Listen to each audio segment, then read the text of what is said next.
Hi, and welcome to Lesson 2. In this lesson, we'll be learning about the staff, or sheet music, about the notes and how that all translates to playing the notes on the keyboard itself. We'll start at the beginning, but if you haven't watched my Lesson 1, where we learn the key names on the piano, then I suggest you go back and give that a quick watch. Otherwise, you might end up lost after a few minutes into this video. But who knows, you may catch on really quick and have no troubles at all. In this video, I show you different parts of the sheet music, how to read the notes on it, and give you a few exercises to play on your own keyboard or even just to watch. Doing these will just help you understand and retain the information better. Okay, let's get started. This is the staff. It literally is just 5 horizontal lines that run parallel to each other. At the beginning of these staffs, there are some different symbols. This one is called a treble clef, and this symbol down here is called a bass clef. You've probably noticed that in some sheet music there's just one staff or the other, but in some other music, like for the piano, you'll find the two staffs connected. This is what we call a grand staff, when both of these appear at once. The treble clef staff houses the notes that are in the higher ranges, or on the right half of the keyboard, and the bass clef houses the notes that are in the lower ranges, or on the left half of the keyboard. Some instruments only use higher ranges of notes and some only the lower ranges, which is why for some instruments you'll only see one staff or the other. Before we dive into the note reading, let me point out a few parts of the sheet music that you may have wondered about. These lines are called bar lines. They are not notes and they do not get any beats in and of themselves. Some students think that they're supposed to pause or hold a note out during these, but these are not the notes. What these bar lines do is separate out the music into equal measures. A measure is actually the name of each of these boxes of music. Music is very mathematical, and once we learn about the beats and the lengths of notes, you'll understand this better. But each of these measures or boxes will always contain the same amount of beats throughout the whole song. So think of the bar lines like a ruler. You're essentially just measuring out the music into equal parts, or what we refer to as measures.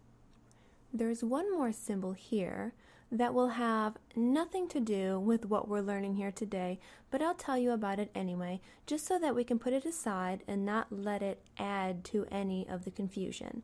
It's called a time signature, and it's represented by 2 numbers stacked on top of each other, like a fraction, at the beginning of a song. It has nothing to do with reading the notes and has everything to do with the beats in the song. So for now, let's put that out of our minds and focus on just reading the notes today. In the next lesson, we'll focus on beats and rhythms, why certain notes look different than others, and what that means in relation to how long to hold a note out for, or how to count the beats, and so on. So, without making you wait any longer, let's get to the note reading. Let's start with how the notes are placed on the staff. There are 2 different types of placements that notes can have on the staff. The first is what we refer to as a space note. These notes hang out in between the lines of the staff. For example, here is a space note. Notice how there is a line just on top and just below it, but the note itself resides in the space between them. The next type of note is what we call a line note. These notes are essentially cut straight through the middle by one of the lines of the staff, so you end up with half of the note on top and half below the line. These are the only 2 types of note placements that you'll find on the staff. Now, let's learn why that is important to know.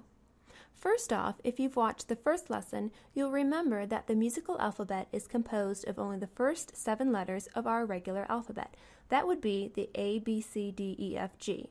Remember that once you reach the G in the musical alphabet, you just start it all over again from A and repeat the same letters over and over again as the notes get higher and higher.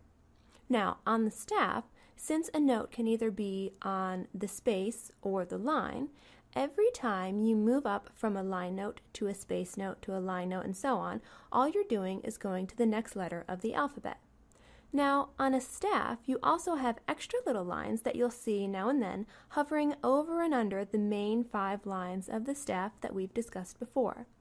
These extra little lines are called ledger lines, and they are nothing excessively special or change the way you read the note in any way. All they do is extend the staff beyond the main 5 lines for any particular note that needs to be written higher or lower than the staff allows for. So, essentially, you're just stretching the staff out to accommodate really high or low notes.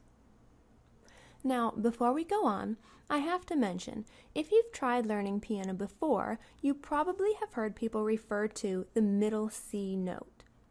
Middle C this, middle C that, middle C hand position, and people will say it's the centermost C on the keyboard, and that's why it's important, etc. But you can forget all of that because all the hype and why it's called the middle C is only because it's the middlemost note on the grand staff. It actually hangs out between or in the middle of both staffs on a ledger line of its very own. So I'll place one of those in the music so you can see what it looks like.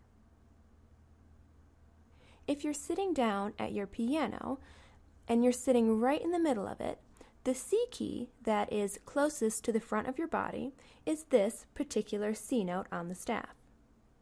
So if you ever see this note on its little ledger line in the music, you want to play this particular C key and only that key. There are other C notes on the piano, but this note on the staff represents only that one particular C key on the piano. Now that we have somewhere to start from, let's learn how the rest of the staff works. We've already covered that this particular line note is the C note. Now, if I place a note on the space just above the C note, this note would just be the next letter in the alphabet, so it would be a D note. As we continue up the staff, and as I place notes in or on the consecutive lines and spaces, you'll see that I'll just be giving each note the next letter of the alphabet as we move up.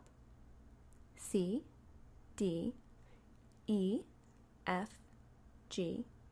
Now, remember, once we reach G, we start over again. So this is an A, B, C, D, E, and so on. Why don't you pause the video, take a moment while sitting at your keyboard, play and name all of these notes starting from the middle C and working your way up. Remember to go slowly and say to yourself in your own head the names and if the notes are on a line or a space. For example, F note on the space, G note on the line, A note on the space, just so you can get used to the visual properties of the line note and the space note. Up until now, you've noticed that we started in the middle and worked our way through the treble clef notes, which, if you recall, are the notes traveling up and are on the right side of the keyboard. Now let's go in the other direction. We'll learn the bass clef notes as we travel down the left side of the keyboard. So let's start back on C and work our way from there. If this is a C note and I place a note on the space below the C, what note would it be? Well, since we're going down the staff, we have to go backwards through the alphabet, and since B comes before C in the alphabet, this right here is a B note. Now, you can actually find these on your keyboard and play them as I place them in the music and rattle off the names of them to you, just so you can visualize whereabout on the keyboard they are. So far, we've had C and B. Now it's A. And remember, we also do the repeat of the musical alphabet when going down as well. It just goes backwards. So before A comes G, then F, E, D, C, B, A, G, and so on. Now, let's put our new knowledge to the test. I'll show you a random note and tell you how I would go about figuring out what it is if I was a beginner. Okay, here's the note. If I was a beginner viewing this lesson for the first time, the only note I'm probably sure of at this point is the middle C. So I would start on that imaginary C ledger line and count up through my alphabet from there, imagining there's a note or letter on every line and space, and just slowly count forwards through the alphabet until I reach the line or space I'm aiming for, like this. C, D, E, F, G, A, B, C, D. That way I know for sure that it is a D. So what I'll do now is show a screen with about 8 large notes on it. I'll leave them up for about 5 seconds to give you a chance to try and figure them out. Then I'll tell you what they are, and we'll see if you've gotten them correct. Please pause the video once they appear if you need time to figure them out. And remember, if you're unsure what the note is, count up through the alphabet from a note you definitely know, like the middle C. Take as much time as you need to figure them out before unpausing and looking at the answers. Okay, here we go.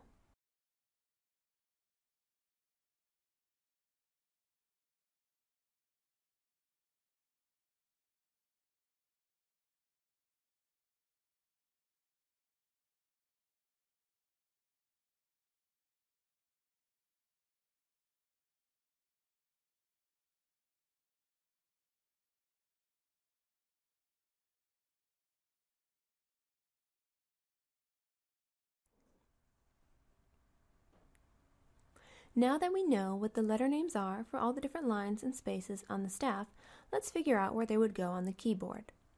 I'm going to show you a piece of music with a few simple notes in the treble clef staff to see if we can put our new knowledge of notes onto the keys themselves. When notes are in the treble clef staff, try to always play them with your right hand, and we'll save the left hand for the bass clef notes.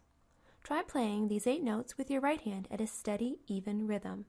Try using all of your 5 fingers instead of just your pointer finger for each one, starting with your thumb on C and so on. All right, go ahead.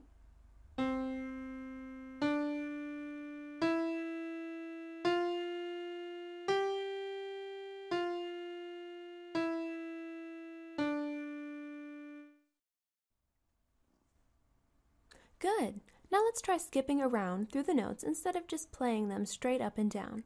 Notice that if you go from a line note to another line note, you're skipping over a key or a note that could potentially be on the space. So you would skip over one of the white keys instead of just playing them straight through. For example, a C to an E or an E to a G. These are called skip notes. Okay, go ahead, give it a try.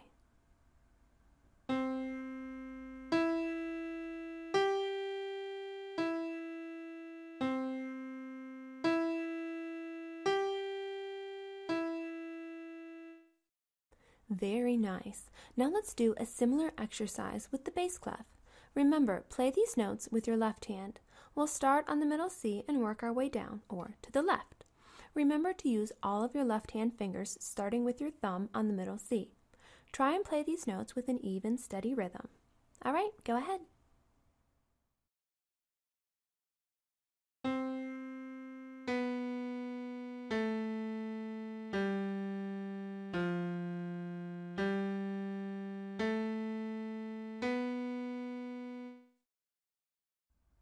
Very good. Now let's try the skipping exercise like we had done with the right hand. Here it is. Go ahead and give it a try.